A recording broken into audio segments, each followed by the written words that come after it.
ดึกจากวัดทุ่งปะเก็ตธรรมะก่อนนอนจะนอนฟังนั่งฟังรับฟังตามอัธยาศัยที่เฮามีจิตใจน้อมเป็นธรรมะที่เฮาได้ติดตามทางสถานีวิทยุ 104.5 เมกะเฮิรตซ์คลื่นแห่งการศึกษาพระพุทธศาสนาและวัฒนธรรมออกจากห้องส่งวัดฝ่ายหินโดยผู้อำนวยการสถานีวิทยุท่านอาจารย์พระครูสมุวิศวัตรวรกิจโจผู้ปิดทองหลังพระได้เอื้อเงือตุเจ้าวัดทุ่งปะเก็ตนั้นออกในนามคณะสงฆ์จังหวัดเชียงใหม่และคณะสงฆ์อำเภอสันทรายมาโอมาจากติธรรมหลักธรรมคำสอนของพระพุทธองค์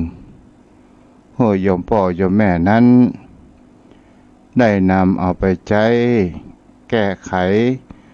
ปัญหาในชีวิตและเป็นที่พึ่งทางด้านจิตใจในชีวิตตนตัวของเฮาในการเกิดมาเป็นมนุษย์บนโลกใบนี้อย่าให้เฮานั้นเสียคำว่าเกิดมาเป็นมนุษย์เสียชาติเกิดนั่นเองเฮาจงทำสิ่งดีๆเกิดขึ้นกับตนตัวชีวิตของคนเฮาสั่งสมบุญญาบารมีไปบุญญาบารมีนี้จะติดตามเฮาไปทุกภพทุกชาติถ้าเฮาได้ทำสิ่งดีๆเอาไว้เฮานั้นจะมามีคำว่าความหลงตายและเฮาจะมามีคำว่าเสียกำไรในการเกิดมาและเฮาจะได้กำไรเหมือนเฮาได้เตรียมทุกสิ่งทุกอย่างไว้เหมือนกับการที่เฮาเข้าครัวถ้าว่าครัวทำอาหารการกินมันมีครบทุกสิ่งทุกอย่างเฮาก็จะมามีความเหนื่อยอิดแต่ถ้าว่าเฮาครัวที่เฮาจะปรุงอาหารมันยังขาดพริกเกลือเหือดัง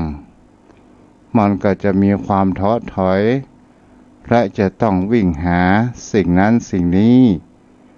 มาเพื่อที่จะปรุงอาหารนั่นเองชีวิตของคนเฮาก็เช่นเดียวกันเมื่อเฮามีเวลาและมีโอกาสที่เฮานั้นจะได้เตรียมแข่งคำว่าความเตรียมสัมภาระเตรียมความพร้อมซักซ้อมให้ดีเฮานั้นก็จะมีความกระวนกระวายมามีความวุ่นวายในเมื่อเฮาจะจากโลกนี้ไปจะเกิดหรือบ่ได้เกิดมันก็ขึ้นอยู่ที่ตนตัวของเราเป็นผู้กระทำเอง ขออภัยเด้อเอาละโยมพ่อโยมแม่แฮมบักกี่มื้อกี่วันก็จะเข้าพรรษาใกล้จะมาถึงแล้ววันนี้ตัวเจ้าก็หันว่าเป็นสิ่งที่จะใกล้เข้าพรรษาโยมพ่อโยมแม่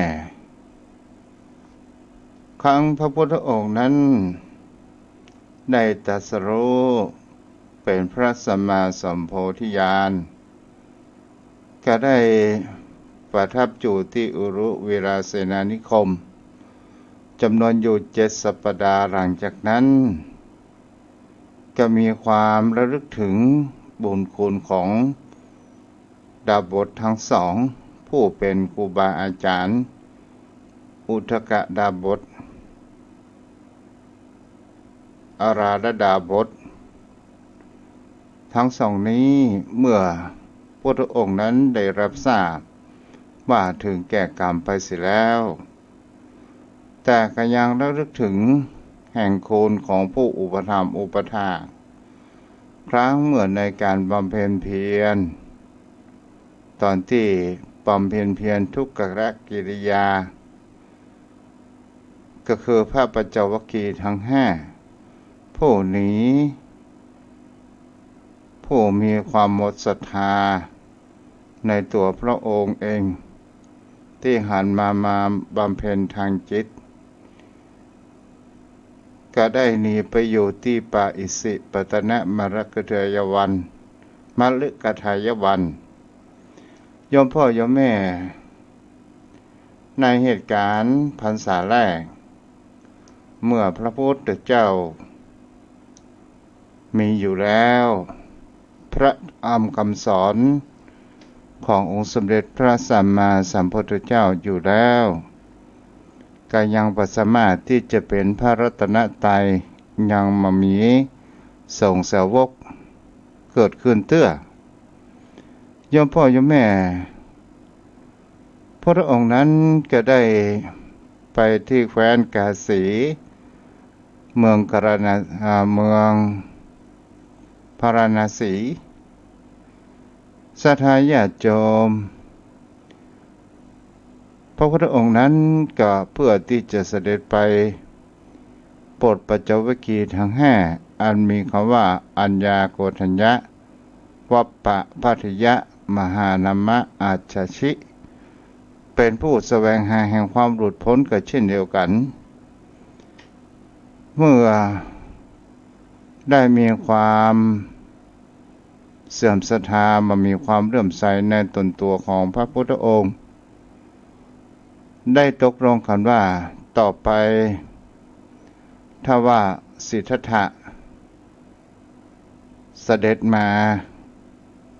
เราจะประรุกต้อนรับจะประปูอาสนะให้นั่ง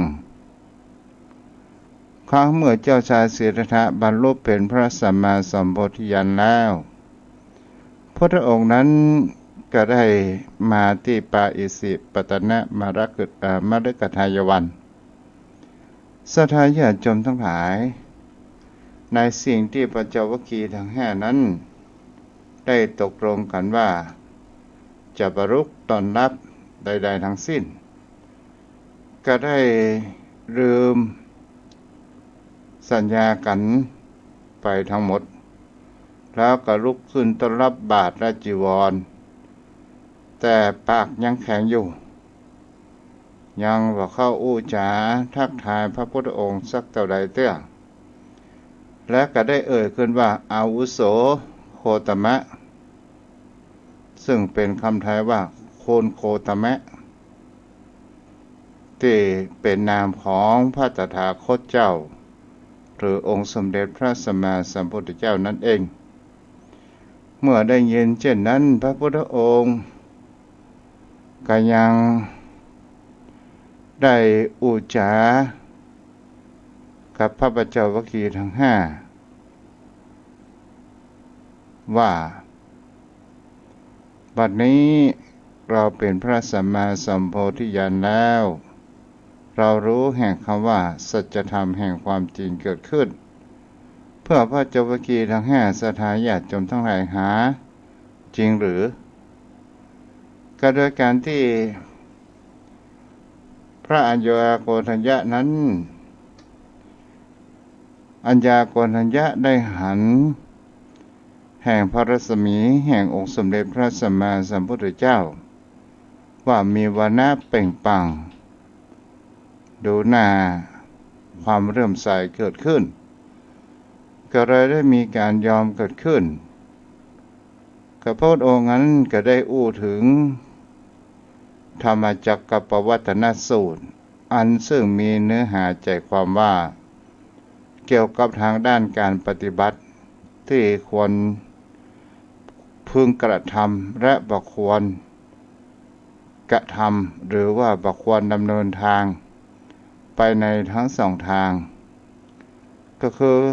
การปล่อยกายปล่อยใจ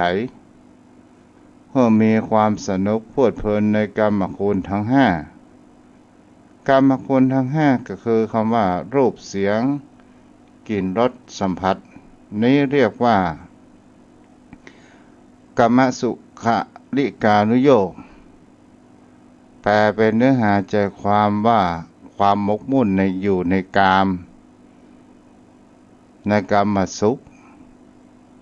ก็คือการเสพสุขทางเนื้อหนังบังสาศรัทธาญาติโยมทั้งหลายในที่นี้เราก็จะหันกันได้ว่าทางนี้พระพุทธองค์นั้นถือว่าเป็นทางแห่งโลกิยสุขสุขทางโลกและเป็นความประพฤติทางด้านสายที่คำว่าต่ำซึ่งเป็นกิจกรรมของชาวบ้านเป็นเรื่องของปุถุชนบ่ใช่สิ่งเป็นบ่ใช่เป็นเรื่องอันประเสริฐและมันมีประโยชน์ในการประพฤติปฏิบัติของบรรพชิตนั่นเองในที่นี้ศรัทธาญาติโยมทั้งหลาย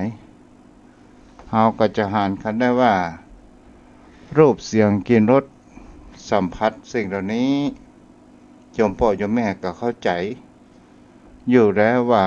เมื่อเรามีความเสพสมมีความหมกมุ่นในรูปก็ดีในเสียงก็ตามในกลิ่นก็ตามในรสก็ตามในสัมผัสก็ตามมันก็คือความเสพสุขทางจิตใจของเราที่เรามีความหมกมุ่นเกิดขึ้นเมื่อเรามีความหมกมุ่นในสิ่งเหล่านี้อยู่มากๆเราก็บ่สามารถที่จะหาทางแห่งการดำเนินไปอันแห่งความสั่งสมปุญญาบารมีและก็จะทำเมื่อเฮานั้นเกิดความท้อแท้และเกิดแห่งความว่าบ่ฮู้ว่าบุญกุศลนั้นมีจริงกุศลอกุศลมีจริงกรรมเวรนั้นมีจริงนรกสวรรค์นั้นมีจริงหรือไม่สิ่งเหล่านี้ศรัทธาญาติโยมทั้งหลายเราก็ลองมาพอในสายที่สองในสายที่สองนั้นก็คือที่พระพุทธองค์นั้นได้บำเพ็ญเพียรมาอยู่แล้วนั่นก็คือเรื่องแห่งคำว่าอัตตกิรมัฏฐานุโยคก็คือทางสายตปะอันมีความสุดตรงเพราะว่ามันเป็นทุกข์เป็นสิ่งที่มันมีประโยชน์ศรัทธาญาติโยมทั้งหลายอัตตกิรมัฏฐานุโยคนี้เป็นสิ่งที่เราจะหันได้ว่าจะเป็นกั้นโลมอดอาหารมานุ่งห่มผ้าสักอย่างถามว่าทางสายนี้มีคนประพฤติปฏิบัติก็ครั้งในพุทธกาลมีอยู่แล้วและปัจจุบันก็ยังมีอยู่นั่นก็คือของนิโคลนาถบุตรหรือว่าสัจจนิโคลซึ่งมีมหาวีระเป็นศาสดานั่นเองมันเป็นทางสายสุดตรงโยมพ่อโยมแม่ที่เกิดไปเอี่ยวประเทศอินเดียในเมืองพาราณสีก็คงจะหันนักบวชเหล่านี้ที่มีผ้าอาภรณ์นั้นน้อยชิ้นบางพวกนั้นก็มามีบางนิกายนั้นก็มามีนั่นเองอันนี้ก็คือเป็นทาง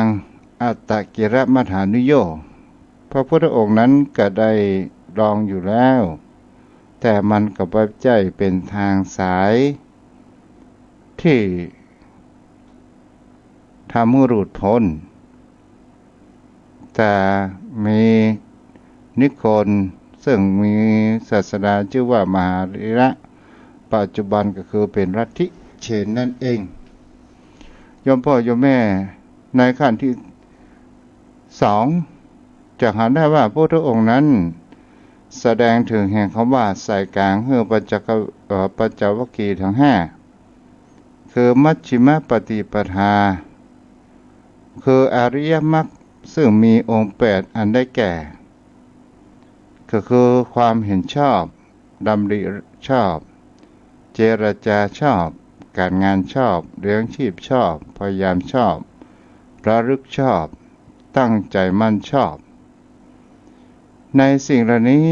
โยมพ่อโยมแม่ก็คงจะหาได้ว่าชอบนี้มันหมายถึงอย่างใดพ้องคือหมายถึงคำว่าเป็นเทียงที่มีความ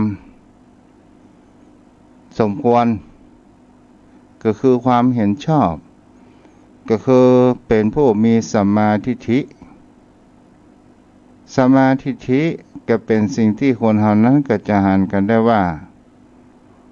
ถ้าหาบุคคลเป็นบุคคลที่ดำรงชีวิตของเฮาในทางที่ถูกต้องในทางที่ดีตลอดจนถึงในการประพฤติปฏิบัติธรรมเฮาเห็นแห่งความถูกต้องและเฮามีความดำริก็คือความคิดที่เฮาจะกระทำในสิ่งนั้นตลอดจนถึงการเจรจาในการศึกษาแห่งการประพฤติปฏิบัติการงานชอบนั้นก็คือหมายถึงคำว่าเฮาจงทำในสิ่งที่มันเป็นความสุจริตเกิดขึ้นในจิตใจของเฮานั่นเองเลี้ยงชีพชอบถ้าเป็นเจ้าบ้านก็หมายถึงว่าประกอบในอาชีพในทางที่ถูกต้องและมันมีคำว่าผิดกฎหมายอาญาบ้านเมืองนั่นเองพยายามชอบมันก็เป็นสิ่งที่เราจะหันได้ว่าถ้าว่าเป็นเจ้าบ้านก็คือถ้าเรามีความพยายามขวนขวายสักวันหนึ่งเราก็จะมีความสำเร็จเกิดขึ้นในชีวิตระลึกชอบก็หมายถึงเราระลึกอยู่เสมอว่าสิ่งที่เป็นที่อันเป็นความมีคำว่าบุญคุณหรือระลึกถึงแห่งคำสอนของพ่อแม่ระลึกถึงคำสอนของครูบาอาจารย์ระลึกถึงงานคำสอนขององค์สมเด็จพระสัมมาสัมพุทธเจ้าจะทำทุกสิ่งทุกอย่างนั้นจิตจะต้องมีคำว่าสมาธิหรือว่าตั้งมั่นจิตใจจะมีต้องความตั้งมั่นถึงเราจะรู้นี้พระพุทธองค์นั้นได้ตรัสให้กับปัญจวัคคีย์ทั้งห้าต่อมาพระองค์ยังแสดงถึงแห่งคำว่าอริยสัจสี่ก็คือทุกข์สมุทัยนิโรธมรรคอย่างพิสดารและครบวงจรของพระองค์ตรัสรู้ที่พระองค์ตรัสรู้สิ่งเหล่านี้ประการที่ขั้นตอนที่สี่สหายญาติโยมทั้งหลายปัญจวัคคีย์ทั้งห้าอันมีพระอัญญาโกณทัญญะได้หันพระพุทธองค์นั้นทรงแสดงธรรมแล้วอัญญาโกณทัญญะก็ได้ดวงตาเห็นธรรมได้บรรลุเป็นพระอรหันต์เป็นสาวกเป็นสงฆ์รูปแรกที่เกิดขึ้นในวันแสดงธรรมเทศนากันแรกก็คือธรรมจักรกับปวัตตนสูตรนั่นเอง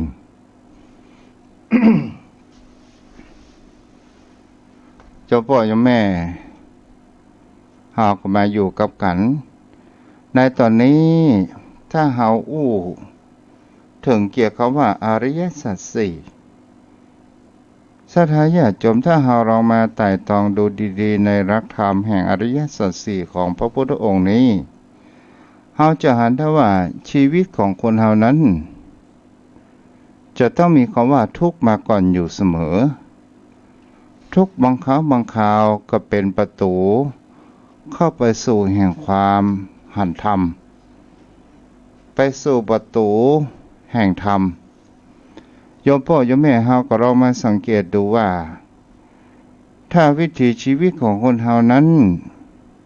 มีความสะดวกสบายมีความเพลิดเพลิน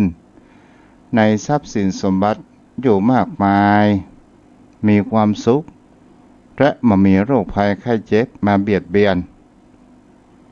เฮาก็จะเห็นได้ว่าเหมือนกับว่าชีวิตของเฮานั้นมีแต่ความสะดวกสบายและเฮาก็จะประคิดถึงและเฮาก็จะมาหันแห่งความทุกข์เฮาก็จะมาหันแห่งสัจธรรมเฮาและเฮาก็มาหันว่าทุกข์นั้นมันเป็นอย่างใดเกิดขึ้นแน่นอนศรัทธาญาติโยมทั้งหลายในชีวิตของคนเฮานั้นบ่สามารถที่จะร่วงพ้นแห่งความทุกข์อันมีคำว่าเกิดแก่เจ็บตายที่เฮาฮ้องกันว่ามันเป็นธรรมดาที่มันเป็นทุกข์ถาวรของบนโลกใบนี้ไปตามกฎเกณฑ์ของธรรมชาติศรัทธาญาติโยมทั้งหลายเศรษฐีบางคนนั้นเฮาก็จะหันกันได้ว่าเศรษฐีบางคนแทบจะมามีเวลาที่จะหันทำก็ว่าได้ตลอดจนถึงบุคคลที่ทรงอำนาจต่างๆจะมาหันทำมัวแต่มีความเพลิดเพลินมัวแต่ใช้อำนาจตลอดจนถึงสิทธิคหบดีก็ตามใช้เงินใช้ทองมีแต่ความคิดที่จะเอาอย่างเดียวจนแทบไม่มีเวลาคิดในเรื่องแห่งความทุกข์บางครั้งบางคราวเรื่องความทุกข์ที่มันเกิดมานอกตัวมาก็ใช้เงินในการแก้ปัญหาบางครั้งบางคราวผู้มีอำนาจหากว่าปัญหาจะเกิดขึ้นก็ใช้จี้นิ้วสั่งผู้ใต้บังคับบัญชาไปเสียหมดแต่ศรัทธาญาติโยมทั้งหลายในเรื่องนี้ก็มีผู้ถามเหมือนกันว่าเมื่อว่าพระพุทธองค์นั้นสอนแต่เรื่องแห่งความทุกข์ว่าเกิดแก่เจ็บตายนี้มันเป็นทุกข์แล้วเราจะทำอย่างใดให้เกิดแก่เจ็บตายนั้นเป็นสุขเล่านี่ก็เป็นคำถามที่น่าคิดที่เกิดขึ้นศรัทธาญาติโยมทั้งหลายเฮาก็มาอู้ในถึงคำว่าความทุกข์ตัวนี้ก่อนชีวิตของคนเฮานั้นเฮาบ่สามารถที่จะหลีกเลี่ยงแห่งคำว่าพยาธิหรือว่าโรคภัยไข้เจ็บนั้นเกิดขึ้นได้โยมพ่อโยมแม่ก็มีเศรษฐีผู้หนึ่งที่มีชีวิตมีเงินมีทองอยู่มากมายเป็นเศรษฐีอินเดียที่มาค้าขายอยู่ในเมืองพม่านั่นก็คือคำว่าคือท่านโกอินกาซึ่งเมื่ออายุยังหนุ่มชีวิตของท่านก็มีความประสบผลสำเร็จและมีอายุเพียงแค่30กว่าต่ออันก็เป็นเศรษฐี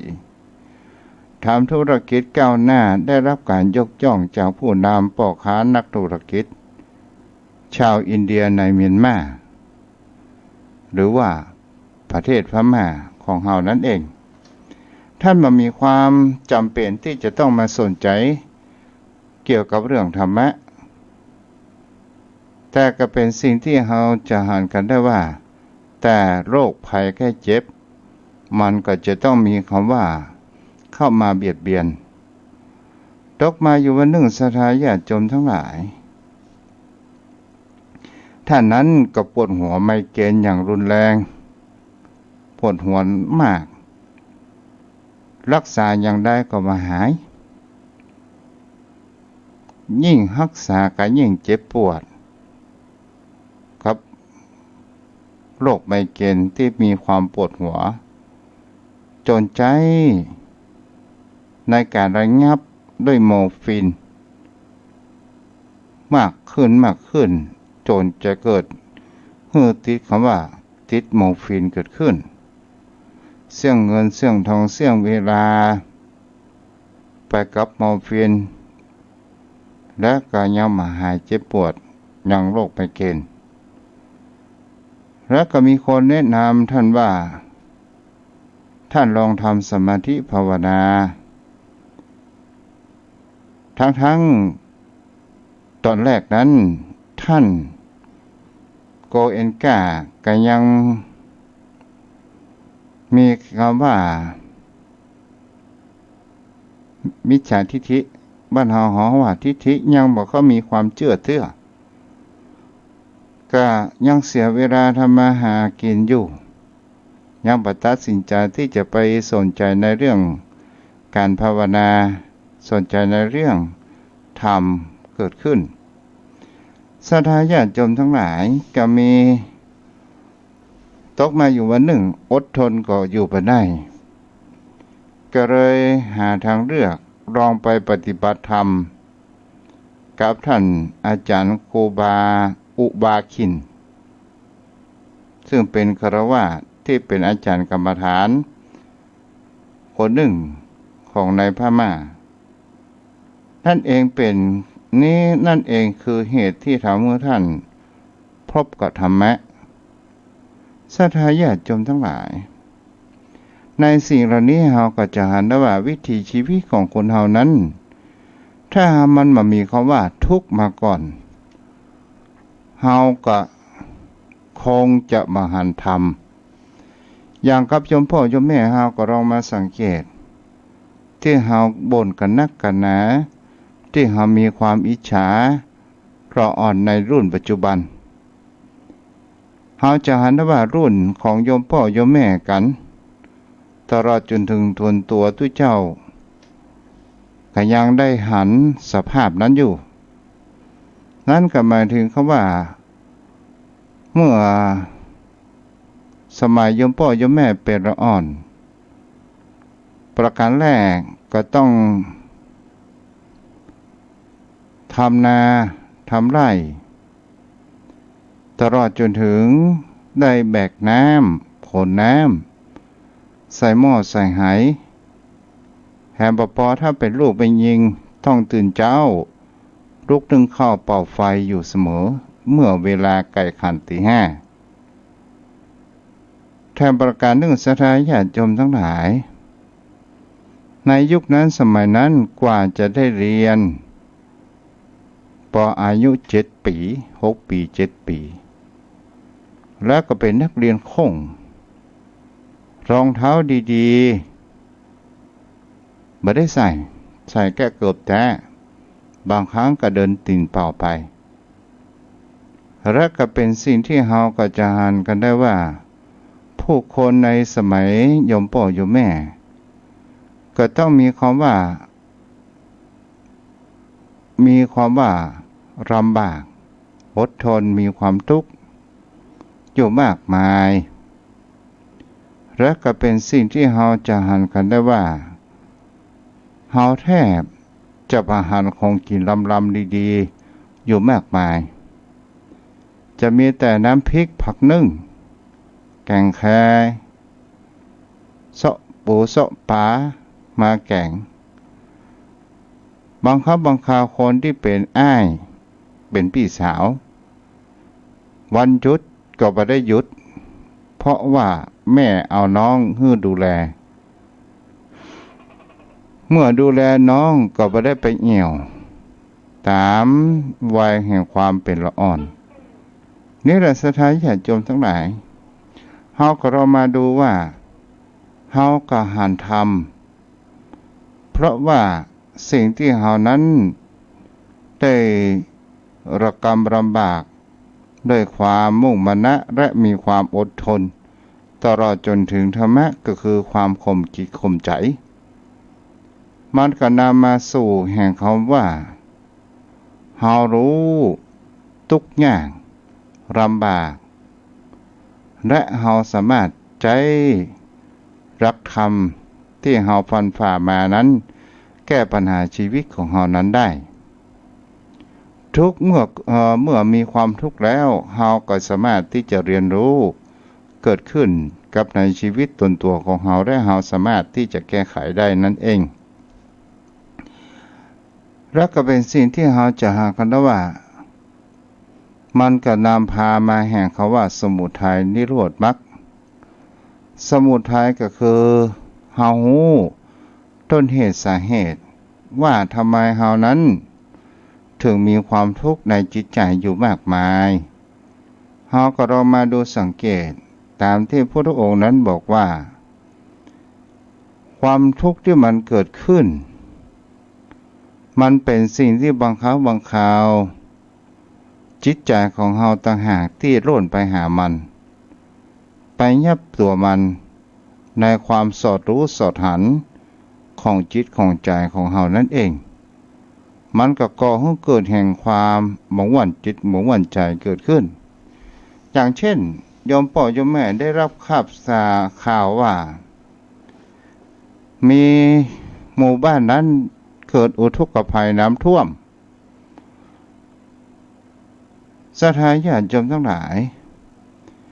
เมื่อจิตใจของเฮานั้นอยากจะไปพอน้ำท่วมมันก็พาร่างกายของเฮานั้นไปพอน้ำท่วมเมื่อไปถึงที่น้ำท่วมเกิดเฮานั้นตกที่วับ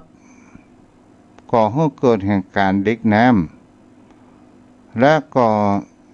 ก็จะหันว่ามีคนจ่อยเกิดขึ้นมา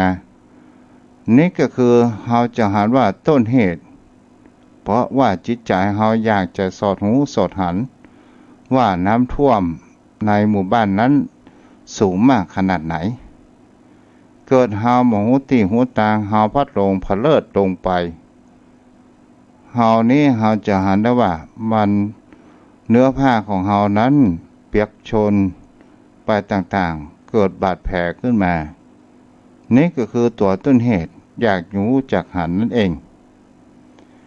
เมื่อเหตุการณ์สิ่งเหล่านี้เอาหันแล้วว่าต้นเหตุมันเป็นอย่างนี้แล้ว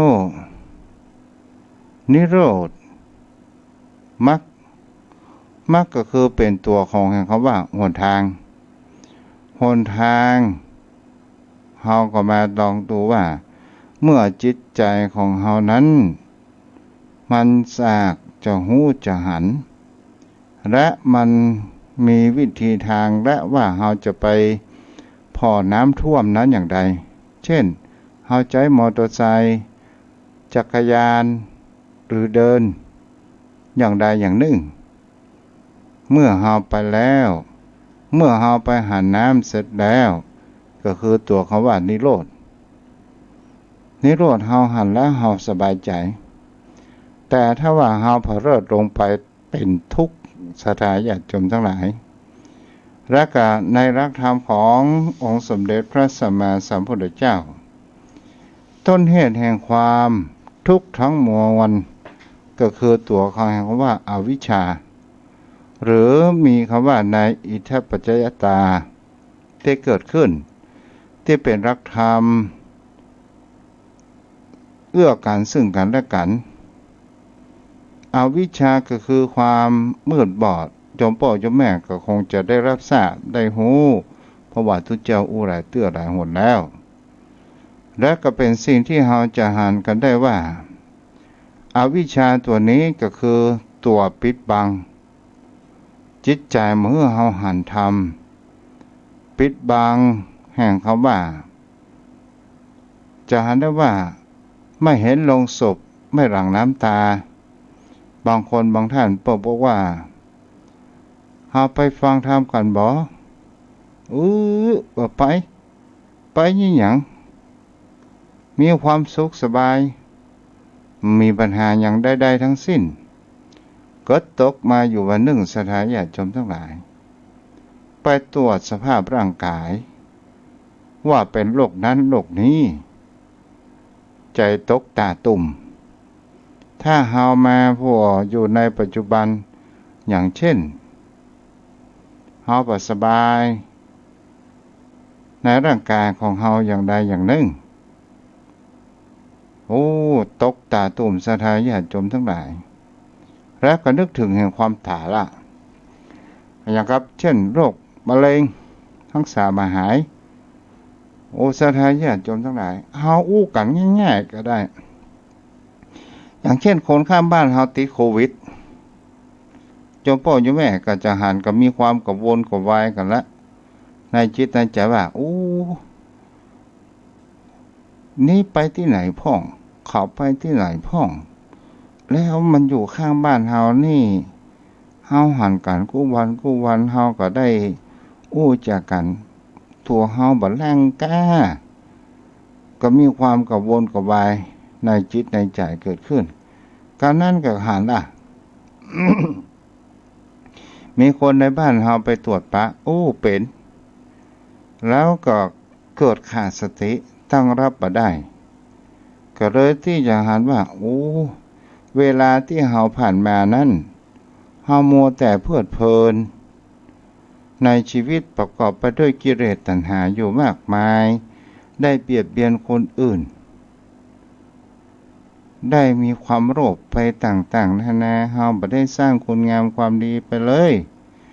เพิ่นไปบอกให้พัฒนาวัดวาอารามเอาบุญกุศลกันเฮาก็อ้างว่า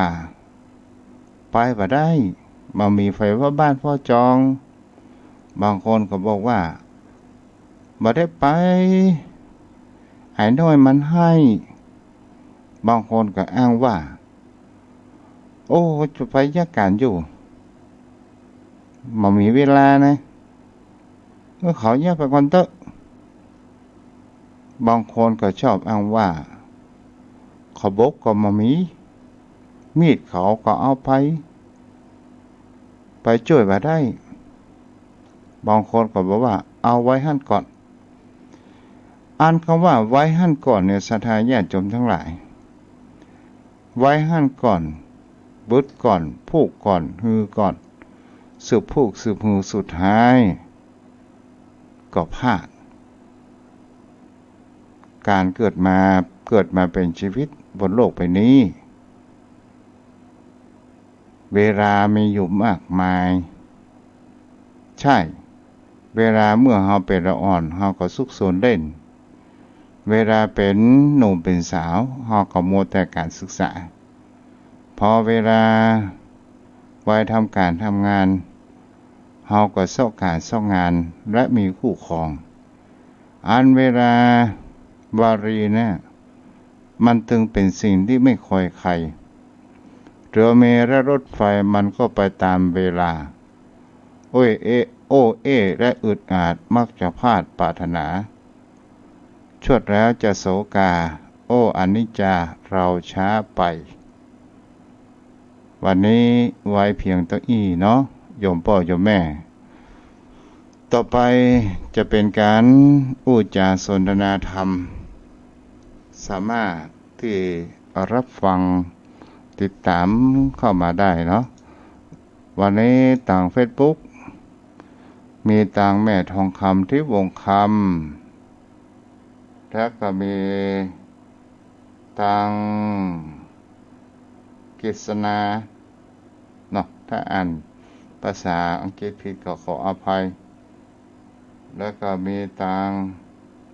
มัดเนาะซึ่งเป็น FC ขออนุโมทนาตัวเด้อที่ติดตามทางออนไลน์ต่อไปก็เป็นติดตามทางโทรศัพท์โทรเข้ามาได้0631639950เจริญพรเดินแบกประกายพึกรอสักครู่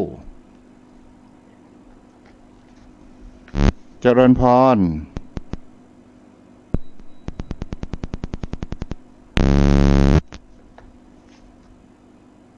เจริญพรแม่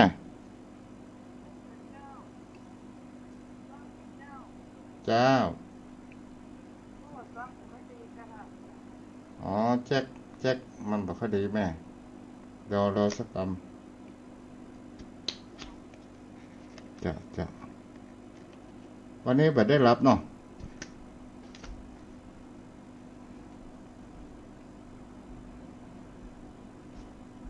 ฮัลโหลโทรเข้ามาหมายได้เด้อเจริญพรเจ้าไม่ได้รับจ้าดีละดูข่าวอยู่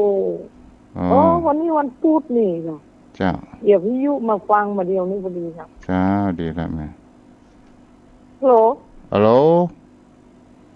แม่ได้ยินก่อนเนี่ยฮัลโหลเจ้าแม่ได้ยินก่อนดูข่าวอยู่วันนี้วันพุธนี่เดี๋ยวพี่ยุมาฟังมาเดียวนี้พอดีครับจ้าดีละแล้วก็ที่ในโทรศัพท์เพิ่งมาได้ยินนะเจ้าฮัลโหลเจ้าในโทรศัพท์มาได้ยินเจ้านั่นก็บอกเรื่องของแม่เด้อนั่นน่ะในโทรศัพท์มาได้ยินนะเจ้าเป็นหยังแม่จ้าเอาว่าที่นั่นแม่เนาะที่วิทยุได้ยินเจ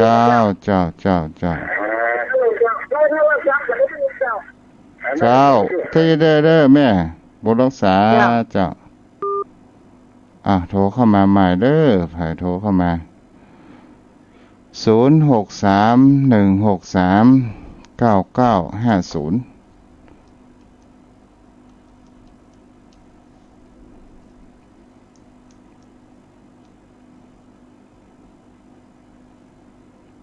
โทรเข้ามาได้นะ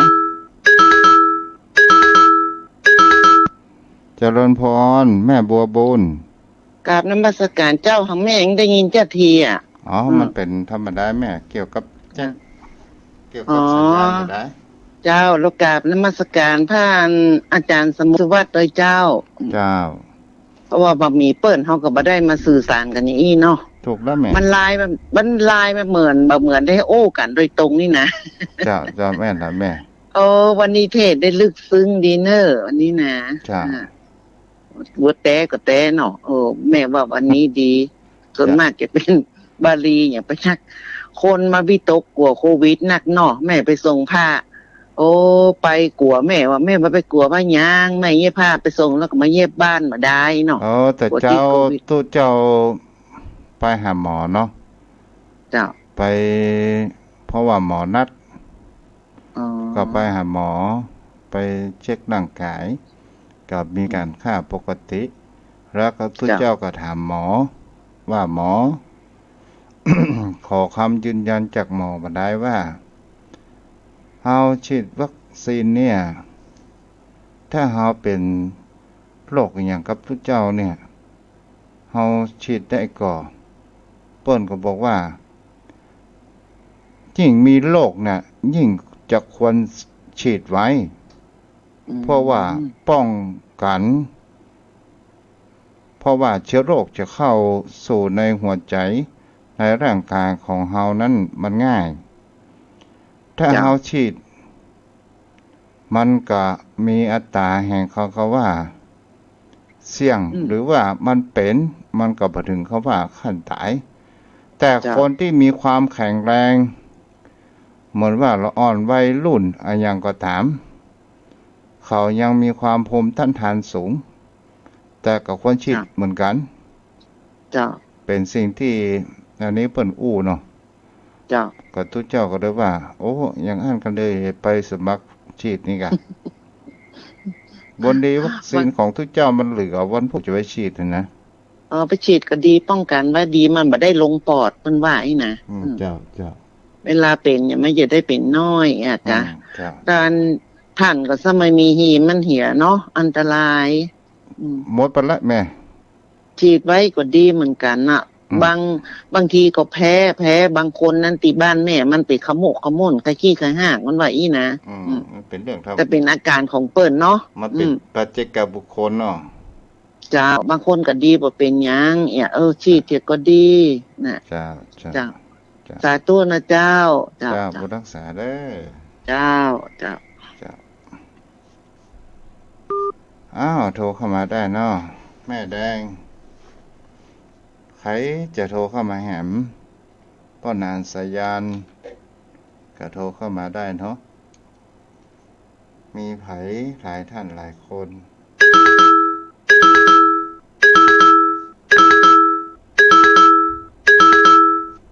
เจริญพรแม่แดงไหว้สาเจ้าท่านพระครูเจ้าเจ้าฟังอยู่เนื้อเจ้าฟังอยู่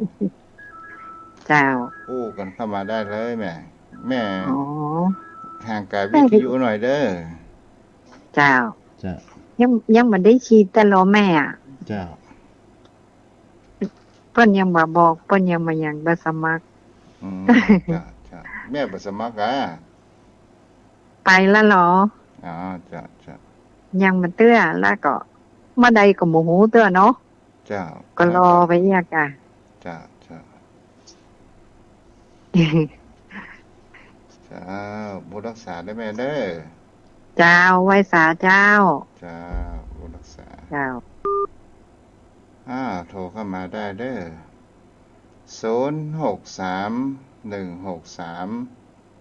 0631639950ยังบนโลกใบนี้มันถึงมาแน่มานอนเด้อ2-3 วันก่อนฝนตก 2-3 ได้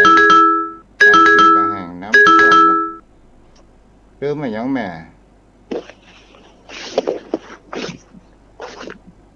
ให้กดใส่0631639950โทรเข้ามาได้0631639950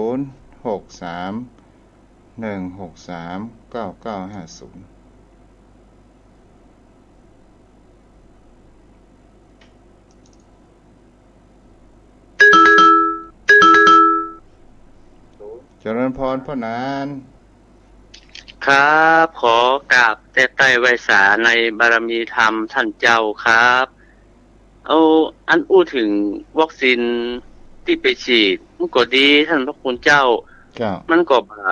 บ่ถึงบ่ขั้นกับว่าแพ้หรืออาการบ่พึงประสงค์ถ้าใดนักมันเป็นเรื่องปกติธรรมดาของมันที่มันต้านกันมันก็จะมีบางคนก็รับบางคนก็ปวดบางคนก็ขั้นเนื้อขั้นตัวอ่อนเข้าอ่อนอย่างก็เป็นเรื่องธรรมดาของมันผมก็ซีดได้จัดเมินแล้วแต่ต้นเปิ้นบ่เชิงว่าบังคับนะผมเป็นอสมครับเพิ่นขอร้องว่าจีเตอร์เฮามันจะเสี่ยงสูงเนี่ยก็เลยตัดสินใจว่าจะมันเตอร์เป็นจังได๋ก็จะมันเตอร์โป่งแล้วมันถึงมันอย่างใดก็แล้วแต่มันเปิ้นก็เกิดจีดกันถึงบ้านถึงเมืองก็เลยไปฉีดแต่มันก็มีอาการนะท่านเจ้านะมันเมาหัวแล้วก็ออกหูออกตาก็กินยาก็นอนรับ2 วันมันก็หายแล้วครับท่านเจ้าครับเจ้ามันก็เป็นมันเพราะบุคคลเนาะถ้ามันก็เป็นมันมีเป็นบุคคลแต่เพิ่นก็พยายามไปฉีดมันป้องกันเพราะมันบ่มีทางอื่นละที่จะป้องกันได้นอกจากวัคซีนถึงแม้ว่ามันอย่างอันแม่พี่ไปบูนเพิ่นอู้กี้นะครับถึงว่ามันติดแต่มันบ่ลงปอดมันก็ไข้เฮาเมื่อยเฮาไข้นะครับเพิ่นเมื่อยเพิ่นไข้ถ้ามันลงปอดก็อันตรายแต่ว่าเฮาได้ฉีดมันก็ป้องกันไว้ได้มันก็ป้นไปอย่าครับท่านเจ้าฉีดก็ตายไม่ฉีดก็ตายครับผมก็อู้ลูกเมียว่าอันป้อบอกกลัวกายเนาะถ้ากลัวเป็นเรื่องเป็นให้เป็นนี่โอ้ลูกเฮ้ยนึกเห็นว่าป้อมาเมาอีละถ้ามันตายไปก็คิดว่ามันบ่ตายวันนี้วันหน้ามันถึงจะตายอยู่เนาะก็มันสบายใจท่านเจ้าก็มันคือไปหั่นไปนี่ก็ยากลำบากเนี่ยครับก็เลยตัดสินใจเพื่อก็มีใบรับรองแล้วครับมีใบว่าอันนี้ติดตัวเป็นให้ไปที่หั่นที่นี่ก็เอาบัตรประชาชนแนบตัวว่าได้ฉีดไปแล้ว2 เข็มนะครับจ้ะครับตอนตัวเจ้าบ่สบายนะกะตอนลิ้นหัวใจหัวหมอก็บอกว่าผ่าลิ้นหัวใจก็มีคนตั้งข้างคนบริบทรอบข้างเพื่อนฝูงอย่างเนี้ยก็จะว่าปกลัวกะเขาก็ว่ากลัวอย่างนั้นเนาะมันอย่างท่านเจ้าว่านะมันตายก็ว่าปกลัวกะเนี่ยมันก็เป็นกำกึดก็ว่าปกลัวกะนะท่านเจ้าเฮ้ยทำเฮากึดนักเหมือนกันนะแล้วเฮาก็มันบุคคลที่คำกับ ความกระจ่างแจ้งกับเฮาได้ก็คือคุณหมอในแพทย์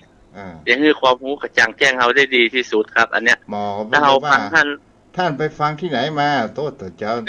าโดนซักถามเหมือนกันเนาะเขาฟังที่ไหนแม่มาอู้เป็นภาษาเมืองนะเพิ่นอู้ไทยนะอู้เป็นคนไทยอ๋อครับไปฟังที่ไหนแม่ใครเป็นคนพูดครับมันถ้าคนบอกฮู้แต้มก็อู้จะเป็นหลายอย่าง แต่เขาก็ฟังแล้วก็หวังดีแต่เฮาแต่ว่าอย่างที่ผมได้ร่วมสนทนากับท่านเจ้าเนี่ยว่า คนที่จะคือคำแนะนำความกระจ่างแจ้งที่ดีที่สุดก็คือคุณหมอจ้าแม่นถูกต้องได้คำตอบที่ดีที่สุดครับท่านเจ้าวันนี้ท่านเจ้าอธิบายธรรมะได้ดีนะครับท่านเจ้าเนี่ยในเรื่องของความเที่ยงแท้แน่นอนอริยสัจสี่แล้วก็กามสุขนิยานิโยกอัตตติละมาฐานนิยานิโยกนะครับมันติดต้นเหตุของมันก็มีอวิชชานะที่ท่านเจ้าว่านะว่าโอ้มันคนเฮามันก็แต่นี่จะให้เฮาข้ามผ่านไปได้มันก็ต้องตัดตัวนี้ก่อนนะท่านเจ้าเนาะถูกต้องเฮาจะหันได้ว่าทุกสิ่งทุกอย่างทุกมันต้องมาก่อนเนาะถ้ามันแบบมีทุกมันมีต้นเหตุมันท่านเจ้าเฮ้ยแม่นทุกมันเป็นตัวประตูไปเปิดไปสู่แห่งธรรมนะครับมันเป็นด้านแรกมันคนเฮาถ้าบัดตุกมาอย่างมันบ่ฮู้ถึงสาเหตุของมันครับถ้าได้ฮู้ตุกแล้วมันจะค้นหาเหตุหาผลมันได้แล้วท่านเจ้าหาทางออกได้แล้วกับนี้ต้องหาทางออกที่ถูกนะครับแม่นมันต้องบางคนก็ไปหาทางออกที่ว่าโอ้ยแม่บ่สบายใจขนาดไอ้นั่นกับ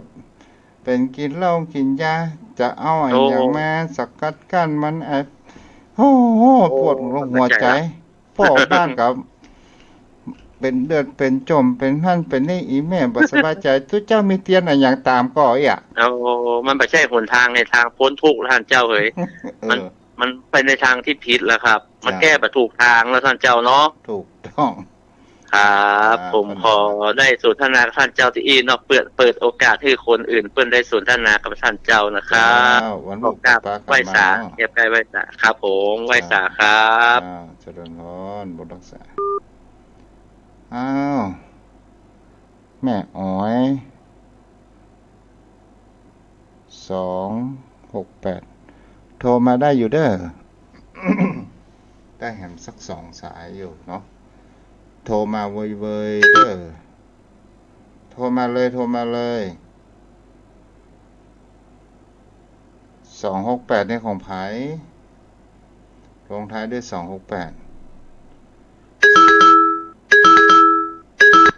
เจริญพรแม่อ้อยเจ้ากราบไหว้เจ้าแม่บ่ได้โทรหาทั้งเดือนเจ้าจ้าไปยาการก่อนไปเจ้าไปทุกวันนะจ้าทีละแม่คนมีก่อนวันนี้เจ้าไปเข้าร้านจะให้คิดดีแล้วก็มังงอมเนาะเจ้ามังงอมเจ้ากับรักษาได้แม่เด้อเจ้าสาธุเจ้า0631639950สายสุดท้าย0631639950ถ้ามามีไผตุเจ้าก็จะวางสายแล้วเด้อโยมพ่อโยมแม่ตอนนี้4:57 นาทีเนาะเจริญพรฮัลโหลครับท่านเจ้าผมวิทย์นะเจ้านี่ครับผมติดตามท่านนะครับครับอนุโมทนาเด้อ